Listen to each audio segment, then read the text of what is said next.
دولت نہیں ہے، جن کے پاس کوئی حکومت نہیں ہے، جن کے پاس تیر و تلوار نہیں ہے، جو تمہیں کسی موقع پر کوئی چیز عطا نہیں کر سکتے ہیں تم مقابلہ کر سکو، تو دیوانوں نے کہا تھا سنو انہوں نے ہمیں سب کچھ عطا کر دیا ہے، نہ طاعت پر نہ تقویٰ پر نہ زہد و اتقاء پر ہے، ہمارا ناز جو کچھ ہے محمد مصطفیٰ پر ہے۔ اے لوگوں تم دیکھ تو رہے ہو تیر و تفنگ ہمارے پاس نہیں ہے، تلواریں ہمارے پاس نہیں ہیں، گھوڑے ہمارے پاس نہیں ہیں، مگر ایک دن تمہیں وہ بھی دیکھنا پڑے گا کہ دریاؤں کو پار کرتے ہوئے تمہارے اوپر فتح ہم حاصل کریں گے اور دنیا ہمارے لیے بول پڑے گی کہ بے یزاں کبھی افریقہ کے کلیساؤں میں، کبھی تپتے ہوئے صحراؤں میں، دشت تو دشت ہے دریا بھی نہ چھوڑے ہم نے اور بحر ظلمات میں دوڑا دیے گھوڑے ہم نے، تو دنیا نے دیکھا تھا کہ محمد رسول اللہ کے چند دیوانوں نے قیصر و کسریٰ کی اینٹ سے اینٹ بجا دیا تھا، دنیا نے دیکھا تھا کہ رسول کے دیوانوں نے ایک ایسی شاہراہ متعین فرما دی تھی اور دکھا دیا تھا کہ محمد رسول اللہ کی طاقت یہ ہے، نبی کی شان یہ ہے۔ اسی لیے ڈاکٹر اقبال کو کہہ دینا پڑا کہ آج بھی تم اگر عظمتوں کے خواہاں ہو،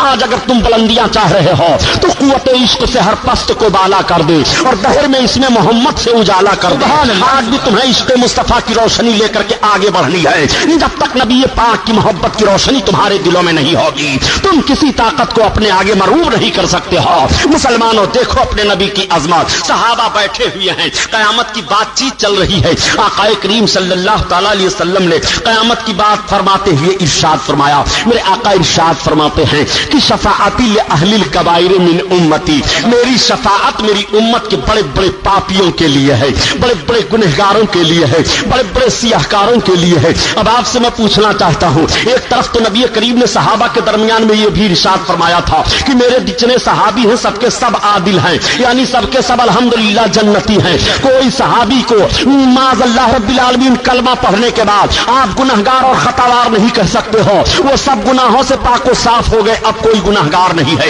اب کوئی خطاوار نہیں ہے۔ آخر صحابہ کے سامنے مقدس جماعت صحابیوں کی ہے جو سب کے سب جنتی ہیں، ان کے سامنے آقا ارشاد فرما رہے ہیں کہ شفاعتی لأہل الکبائر من امتی، میری شفاعت میری امت کے بڑے بڑے سیاہکاروں کے لیے ہے، بڑے بڑے خاطیوں کے لیے ہے، بڑے بڑے پاپیوں کے لیے ہے۔ جیسے میرے سرکار نے یہ ارشاد فرمایا تب تک صحابہ کے درمیان سے ایک صحابی حضرت ابو درداء ہیں، وہ بول پڑے عرض کرتے ہیں یا رسول اللہ وہ ان زنا و ان سرقہ، جب آقا نے فرمایا کہ بڑے بڑے پاپیوں کو قیامت کے میدان میں بخشواؤں گا، بڑے بڑے گنہگاروں کو قیامت کے میدان میں بخشواؤں گا، تو حضرت ابو درداء کا ذہن فکری اس طرف گیا کہ گناہوں میں سب سے بڑے گناہ زنا مانے جا رہے ہیں، سب سے بھاری خطا چوری مانی جا رہی ہے، ایسے گنہگاروں کو بھی آقا آپ بخشوا لیں گے؟ جیسے انہوں نے عرض کیا وہ ان زنا و ان سرقہ، اگرچہ چور ہو اور زانی ہو تو آقا ارشاد فرماتے ہیں نام و ان زنا و ان سرقہ، اگرچہ وہ چور ہے زانی ہے۔ دوبارہ پھر حضرت ابو درداء نے عرض کیا، صحابہ کی جماعت بیٹھی ہوئی ہے، یا رسول اللہ وہ ان زنا و ان سرقہ، اگرچہ وہ چور ہے زانی ہے، آقا فرماتے ہیں نام و ان زنا و ان سرقہ، ہاں ہاں ابو درداء اگرچہ وہ چور ہے زانی ہے، قیامت کے دن رب کی بارگاہ میں سفارش کر کے اپنے مولا سے میں اس کو جنت دلاؤں گا۔ نبی کریم کا یہ فرمانا تھا کہ صحابہ کی آنکھیں بھیگ جاتی ہیں، اسی لیے تو اعلیٰ حضرت عظیم البرکت عرض کر رہے ہیں یا رسول اللہ آپ کا کریمانہ حال جب یہ ہے تو میرے سرکار ہم سب آپ ہی کے تو ہیں کہ ایک میں کیا میرے سیاہ کی حقیقت کتنی، ایک میں کیا میرے سیاہ کی حقیقت کتنی، مجھ سے 100 لاکھ کو کافی ہے اشارہ تیرا، اشارہ تیرا۔ اور معنویت کے اعتبار سے یہ شعر ہے بد سہی چور سہی مجرم ناکار سہی، بد سہی چور سہی مجرم ناکار سہی،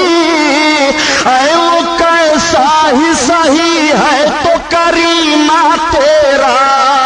کریمہ تیرا۔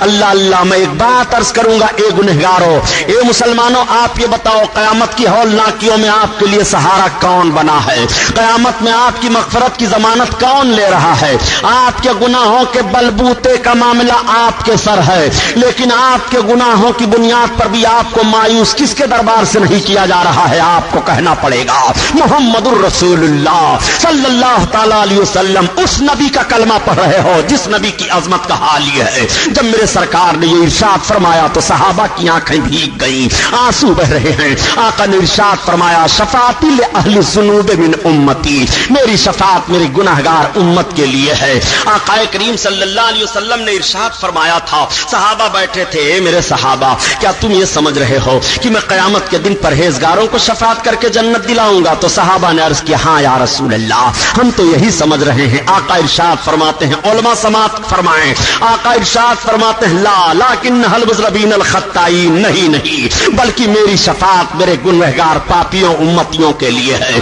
میری شفاعت میری امت کے خطا کاروں کے لیے ہے۔ اسی موقع پر میرے سرکار نے ارشاد فرمایا اے پاپیوں خاطیوں، تم اللہ کی رحمت سے نہ امید نہ ہو۔ پاپی رو رہا تھا، ہچکیاں لے رہا تھا، سسکیاں لے رہا تھا کہ گناہ مجھ سے ہو گئے، ان گناہوں کی سزا اب ہم کیسے بھگتیں گے؟ مگر دیکھو رب کی رحمت تمہیں پکار رہی ہے۔ مجرم سوچ رہا تھا کہ اب سزا ہوگی، اب ہم سزا پائیں گے، مگر رب کی رحمت نے آواز دے دی نہیں، نہ تمہارے لیے سزا ہے نہ پرسی سے محبوب کا اشارہ ہو گیا ہے، محبوب کی انگلی اٹھ گئی ہے۔ آقا کریم صلی اللہ تعالی علیہ وسلم جلوہ افروز ہیں، صحابہ کی انجمن لگی ہوئی ہے، قیامت کی بات چل رہی ہے۔ یا رسول اللہ قیامت میں تو بڑی بھیڑ بھاڑ ہوگی، سرکار قیامت میں اتنا بڑا مجمع ہوگا، ہم آپ کو کہاں ڈھونڈیں گے؟ اب ذرا آپ غور فرمائیے، آقا کریم صلی اللہ تعالی علیہ وسلم سے قریب ہونا چاہتے ہو قیامت میں تو تمہیں درود شریف کثرت سے پڑھنا چاہیے۔ صحابہ نے پوچھا تھا یا رسول اللہ قیامت میں آپ کے قریب کون ہوگا؟